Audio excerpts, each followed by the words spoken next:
some of my personal questions were already answered from this morning. I want to talk a little bit about non-physical. Yeah. When we come to our bodies down here, and we pass away, kind of like Jerry, when we go to non-physical, I know since Jerry has crossed over and... Such interesting words. Passed away, crossed over. I know, crossed over. Let's go crossed over. Transitioned. How about getting on with it? All right. In a non-resistant state, more eager about life than ever before, and avidly interested in what's going on here and now. I was going to say that, but it was going to be too long.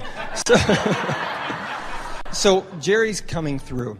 My question is, when in non-physical, from what I understand, that we can obviously, part of our broader self focuses ourselves down here, part of ourselves down here. That explains you. Okay. So then we reemerge into our broader self. And obviously this isn't our only incarnation. There's endless incarnations. Do the individual personalities... But here's the thing that we really want to point you toward. Mm-hmm. Just focus on the idea of focus. Okay. And think about how there are endless things that you could think about. Okay. But you don't have that conversation about the endless things that you could think about. You just take the thing that you're most interested in and you focus on it. Okay. So don't make non-physical's perspective complicated. Okay. Because while there is infinite opportunity to focus, there are things of greater interest than others, just like you understand yourself. Okay. That makes sense, because I've started having, I call them my council meetings.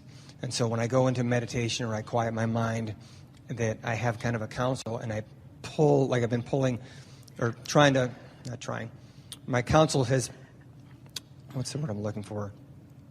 Consisted of Jerry, Napoleon Hill, and then Abraham. And I guess my question is, when I'm... Well, you couldn't have a better counsel. I know. And we want to say to you, but don't just try to access it during meditation. Right. When you brush your teeth, we're interested. When you choose your food, we're interested. When you talk to someone you love, we're interested. When you're reading a book or writing a book, we're interested. In other words, it's about the life that you're living that we're interested in. That's the thing that we so want you to hear.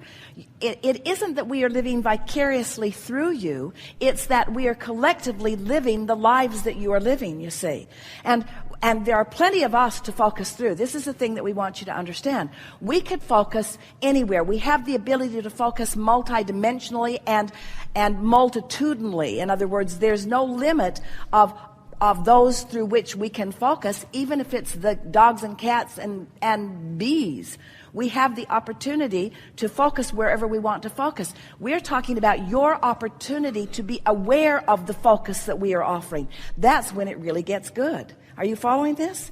In other words, so let's just look at it at face value. You're here, you're focusing. We're here, we're focusing. And just like all of us have assembled here, and we are having a sort of meeting. You've driven your cars, or you've logged onto your computer in some way. You have brought your physical selves to the meeting. Well, there are far more non-physical beings participating here than there are physical beings. But we are not needing any one of you or any one meeting in order to satisfy ourselves as we are focused into this time-space reality.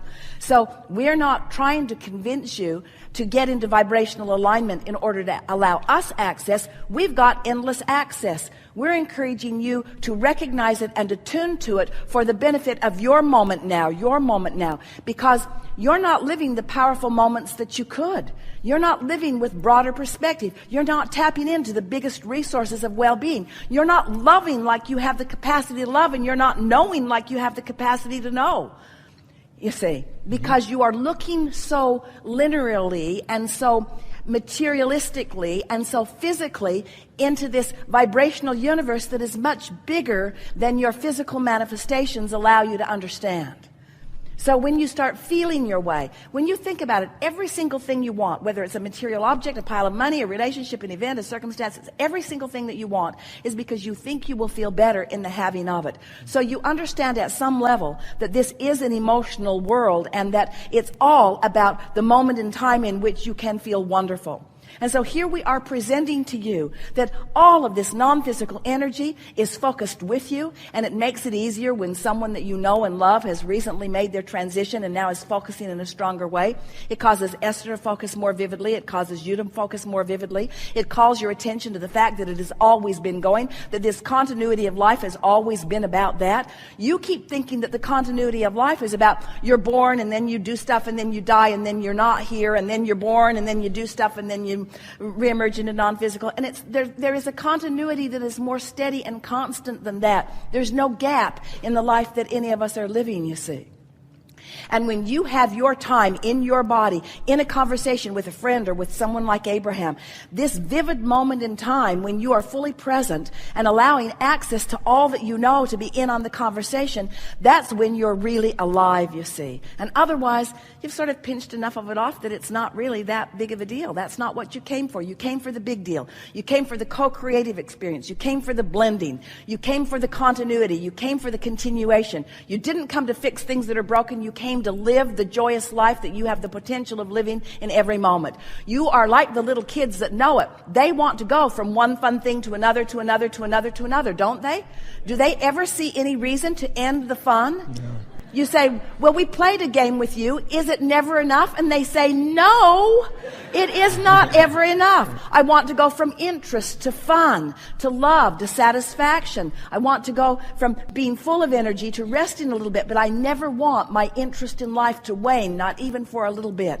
And I'll sleep every now and again, and I'll withdraw my consciousness. But the moment I'm back into consciousness, I want to be in my body. I want you to be in my body. I want the fullness of who I am to be active and present in this moment. I want to be alive right now, not just alive. I want to be alive. I want to be full of me. I want to be spontaneous, and I want to be sensitive, and I want to be intuitive, and I want to be graceful, and I want to be flexible, and I want to be in the moment, and I want to extract from you, my partner in conversation, all of these things too. And I want us to rendezvous into higher and higher pitches and places, and I want us to feel how fast the energy can go, and I want to watch the manifestation that will then actualize around it because of the vibrational intertwining that we're doing. And I like to feel the power of the universe. I like to know that the energy that creates worlds is coursing through me. I want to feel all of this. I want to be alive. And that's what you intended over and over and over and over and over and over again. But most of you don't remember it past about age 5 because they've convinced you this world doesn't revolve around you. That's not true. It does. Life isn't supposed to be fun. That's not true. It is supposed to be fun. You're not the center of the universe. That's not true. You are the center of the universe. Life is supposed to be hard. That's not true. You just make it hard because somebody told you that it is supposed to be hard. Everything's not supposed to work out for you. That's not true. Everything is working out for you. This isn't all fun and games. That's not true. This is all fun and games. There is nothing serious going on here. It's just life and more life and more life. Wow. If I had hair, it would have been blown back by now. So we chose you carefully. So what I realized is just doing these council meetings, and one of the tapes also, or one of the CDs was talking about how Esther was connecting with like Steve Jobs. Just realize that we can focus anybody in at any time. And does he ever know what he's doing? Oh, yeah. And does he ever know what she's doing? And is he ever interested in what she's doing? And is he ever available for counsel anytime she lets it in? Yeah, so we can focus anybody. And there are pool guys too. You see, whatever you need, whenever you need it, available. Somebody knows this stuff. You just got to know that they know and expect that you can know it too. The path to whatever you want, in whatever speed, in whatever fashion, with you actively involved as much as you want, you get to choose every bit of it, you see. Yeah, when I was quieting my mind and when I'm doing the council meetings, at first I was wondering if it was actually if I was making the connections or if it was me that I heard Abraham's voice all the time that I was just repeating. Oh, you're but making now a I know it's not. connection. Yeah. But you know what they're wanting to say? Think about something interesting so that we can get in on it. Okay. Don't just sit there. Think a thought. Let Oh, us no, I join don't. you. I have Make questions. a plan. I make it like a Make meeting. plan. Yeah. Let us dovetail. Okay. Talk to somebody. Let us give you our input. In other words, On any subject. on any subject. But it has to be something you care about. Right. Yeah. Okay, great. Thank you. Now what?